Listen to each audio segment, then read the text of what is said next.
जी अस्सलाम वालेकुम दोस्तों, मैं हूं अमजद मलिक और आप देख रहे हैं हमारा यूट्यूब चैनल पंजाब दी शान। पंजाब दी शान पहुंचे जनाब 13 अक्तूबर 2024 जमलेरा दे इलाके दे विच आसिफ साहब दे फार्म दे उत्ते असी जनाब तुहानूं ये जानवर दिखा रहे हैं। डिटेल पुछदे हां साडे नाल अज दी वीडियो दे विच आसिफ साहब और मास्टर ज़ियाद साहब ने इंतहाई खूबसूरत एनिमल जनाब इस वीडियो दे विच तुहानूं दिखाने ने। वीडियो तुसी मुकम्मल देखनी है, स्किप नहीं करनी, मुकम्मल मालूमात लेने। साडा ये विजिट करने का मकसद नए जोड़े फार्मर ने जिन्हों के कोल अच्छे एनीमल ने और वो साढ़े चैनल ते या साढ़े ग्रुप च नहीं आए, असी उन्होंने मुतारफ करवाने वास्ते निकले जनाब आला। और साडा टारगेट है अच्छे तो अच्छे फार्मर जोड़े पेडिग्री ते ब्लड लाइन ते काम कर रहे हैं, वो फार्मर जनाब आला असी अपनी वीडियो दे विच लैके आने ने। अस्सलाम वालेकुम आसिफ भाई, की हाल है? सेहत तबीयत कैसी, मिजाज कैसे? भाई आसिफ माशाल्लाह कितने एनिमल हैं तुहाडे कोल इस टाइम पे? माशाल्लाह अपने को 16 से प्लस 16 तो प्लस एनिमल हैं। इन्हां दे जानवर मैं तुहानूं इस वीडियो च विखाना जी। उस तो बाद आसिफ भाई नाल डिटेल नाल गल करदे हां। साडे नाल इस वीडियो दे विच मास्टर ज़ियाद साहब भी हैं। खूबसूरत एनिमल जनाब तुहानूं विखावांगे जी इंशाअल्लाह। साडी कोशिश है कि इस मक्खी चीनी ब्रीड नूं असी ज़्यादा तो ज़्यादा इलाकों दे विच फैलाइए, पूरे पाकिस्तान च इन्हां दा शौक कराइए। मास्टर साहब बकरी छाड़ दो, बकरी छाड़ दो। मैं सारी बकरियाँ 1 to 1 जनाब दिखाना, 1 by 1 करके विखाना जी। बकरियाँ सारी छोड़ दो जी। इन्हों को जितने जानवर ही हैं जी थोड़ी नज़रों के सामने ते बहुत खूबसूरत एनिमल हैं जनाब। लास्ट तक कॉन्टैक्ट नंबर लवांगे जी, इन्हों को तुसी इन्हां नाल राबता कर सकते हो, मुलाकात करो। और हवाने वाली बकरियाँ माशाल्लाह एक तो एक चढ़ के बकरी जनाब अला सी वीडियो के विखावांगे जी। और कलर पैटर्न वेखो जी, ब्लड लाइन इन्हों को पूछने। आसिफ भाई ये केड़े बकरी दी तुहाडे को ब्लड लाइन है? भाई घर खड़ा है अपना। बकरा घर खड़ा है? अच्छा, क्या बात है, माशाल्लाह। ते ये स्टार्टिंग विच कितनियां बकरियां तुसी लईयां सी? 2 ही लिया सी। 2 बकरियां तो इन्होंने रेवड़ बनाया जी, वेखो माशाल्लाह, क्या बात है। मास्टर ज़ियाद साहब थोड़ा कमेंट करो ना जी भाईजान।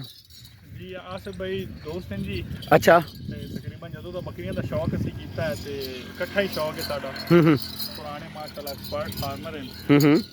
अक्सर मशवरा इन्होंने को लेंदे रहने। कोई जानवर अगर खरीदिए भी सही तो भाई दे मशवरे ना लेने। अच्छा माशाल्लाह, समझे माशाल्लाह बकरियां नु। अच्छा ते भाई को जानवर माशाल्लाह बहुत ही प्यारे हैं। तुम्हारे सामने ही हैं जी माशाल्लाह जी, क्या बात है। एक तो सोशल मीडिया ते जी ज़्यादा वायरल नहीं है ना। अच्छा, तो आज तो मैं उन्होंने कहा, मैं कहा यार आज वीडियो लाजमी बनावनी है तुहाडी। नहीं जी वीडियो यार मैं वीडियो दा शौकीन नहीं हां। बड़ी गल है जनाब। वीडियो असी जनाब अला बनावांगे जी सारे दोस्तों दी। बच्चे वो बकरी भी थोड़ी इधर वापस लैके वो वाली। अच्छा भाईजान इस कितनी एक बकरियां सूई हुई हैं तुहाडे को जनाब? 4 बकरियां। अच्छा खुराक ही तुसी की दे रहे हो? माशाल्लाह जानवर तुहाडे बड़े हेल्दी एक्टिव जानवर ने। खुराक भाई कपा ते अपने बस लांगी लूंगी ये हो जाता। अच्छा चराई ते ज़्यादातर रख दो, घर जाके इन्होंने कोई वंडा शंडा दाना शाना कोई कुछ नहीं। लेकिन उसने बावजूद ही इन्हों दी बकरी तुसी देखो जी माशाल्लाह बहुत खूबसूरत ने। अच्छा एक चीज़ दसो, अगर कोई दोस्त कोई पठ या बकरी पसंद करता है इन्हों दे विचों सेल कर दोगे? सेल कर देंगे। अच्छा अपना कॉन्टैक्ट नंबर दसो जी, राब्ता नंबर की है? 0301 32 61 0301 32 61 62 279 14 0380 32 629 629। ये केड़ा एरिया जी? 279 279। ये जमलेरे का इलाका, सील पूरे वाला बूरे वाला तहसील। एक दफ़ा फिर जनाब सो जानवर विखाना। अच्छा इन्हें जानवर टोरो जी भाईजान, थोड़े जे पहले बाहर कटो हैं। हाँ जी बनाने, मैं बिल्कुल वीडियो बना रहा हूँ।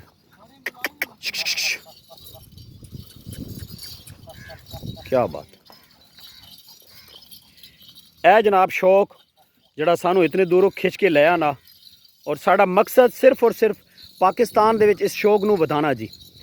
साड़ी कोशिश है कि ये ब्रीड किसी भी इलाके च होवे, असी जनाब अला उन्हों अपने मोबाइल वीडियो दे विच लैके आइए। खूबसूरत एनिमल जनाब सो असी इस वीडियो दे विच दिखा रहे। वीडियो लाजमी वेखे करो जी। और बड़ी साड़ी एफर्ट है ये जानवर विखाने च, बड़ा ट्रैवलिंग होती। बच्चे गड्डी आ रही है, जानवर इधर कर। माशाल्लाह जी माशाल्लाह, क्या बात है। मेन रोड खूबसूरत जानवर जी,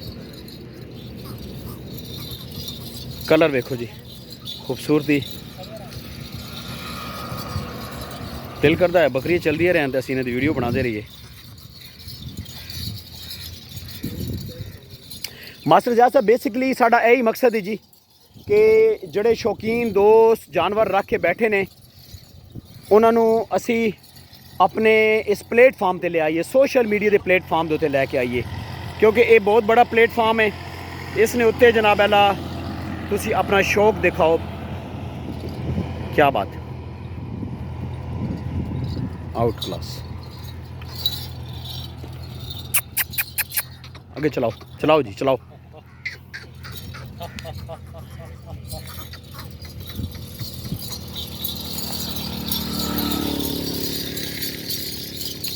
जी दोस्तों वीडियो का अख्ताम करते हैं जी इस दुआ के नाल। अल्लाह ताला सारे दोस्तों के शौक को सलामत रखे, हंसते वसते रहो जी।